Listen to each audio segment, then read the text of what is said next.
Hey guys, it's me. It is Saturday, August 4th at around 11:20 in the evening. Day 3 after surgery. And I just, for the first time, was able to get a sponge bath, which is super exciting because I felt disgusting and really just wanted to get a bath.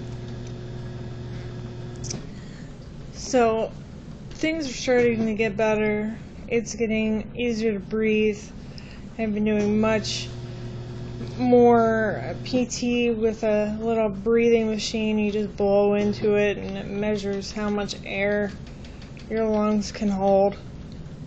And I've also been walking around the floor of the hospital that I'm on. My husband and I do laps throughout the day, because the earlier I figure out how to walk and breathe better and handle myself, and all my muscles start moving and the blood starts flowing and I start to feel better, the faster all that happens, the faster I get to go home. So we're trying to do that, but the problem is we're having major issues with the pain management team here, who do not communicate well with others. They had me on an epidural in the beginning and a drip machine that's over here. And the machine gives me money. Yeah, gives me money, I wish. It gives me medication. Every 10 minutes I can push a button and it gives me some pain medication.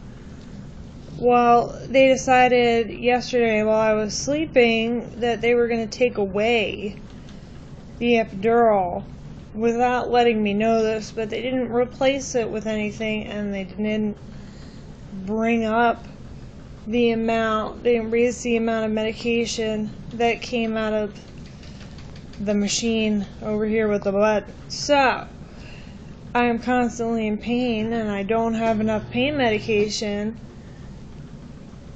to be comfortable. So I don't sleep very well. My husband and I wake up at about 5 o'clock every morning. He wakes up because I'm screaming. I wake up because I'm in pain. And it's a pain in the butt. I try to talk to this team every day pretty much. They come in and ask me questions and I tell them what I need. And they agree with me and they tell me, okay, we want you to be comfortable, but we don't want you on so many medications that you aren't conscious enough to get up and move around, because if you lay in bed all day, then you get pneumonia. Well, okay, that's fine. I'll get up and walk around and exercise, but I can't be in pain and walk around the hospital. It's like they don't understand how much it hurts to have an 8-inch incision in the middle of your chest, 2 tubes sticking out, and 2 bars on the inside underneath your skin, as well as your muscle tissues trying to grow back together, fiber by fiber. So I'm stuck kind of in the middle here without anybody to turn to find out how to get the right pain medication. And I keep trying to talk to nurses, and I keep explaining myself to doctors, and everyone agrees that I need to be on enough medication to be comfortable so that I can do my physical therapy, but not so much that I'll be knocked out all the time, which is fine with me. I don't need to sleep all day, but they're not giving me enough medication.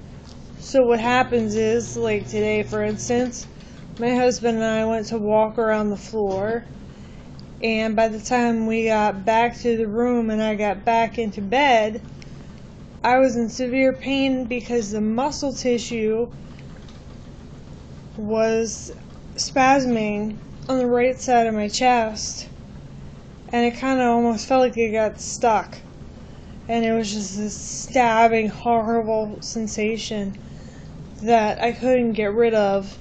And I called the nurses, and I was screaming into the little box that you talk to the nurses through, telling them I was in pain. And instead of the pain management team trying to come up with a way to help me with the pain, they gave me an anti-anxiety medication so that I would just shut up and it would pacify me so that I could go to sleep and I wouldn't feel the pain.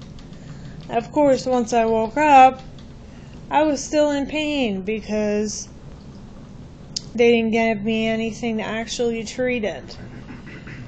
So I'm working on trying to talk to these people and have them agree with me on something, some kind of regimen of what medications to take, how often, how much, to get me comfortable enough to be able to move so that I can heal. And I felt like I'm at my wit's end. I don't know who to go to, who to talk to anymore. So if you guys have any suggestions on who I can talk to,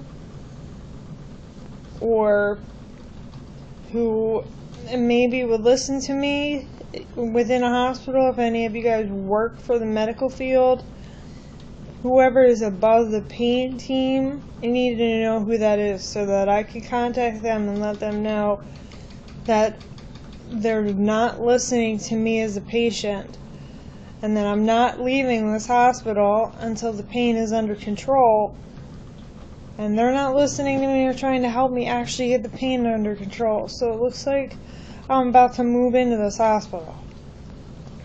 Anyway, I apologize for ranting. This is extremely frustrating to be here, and my husband and I can do nothing about it.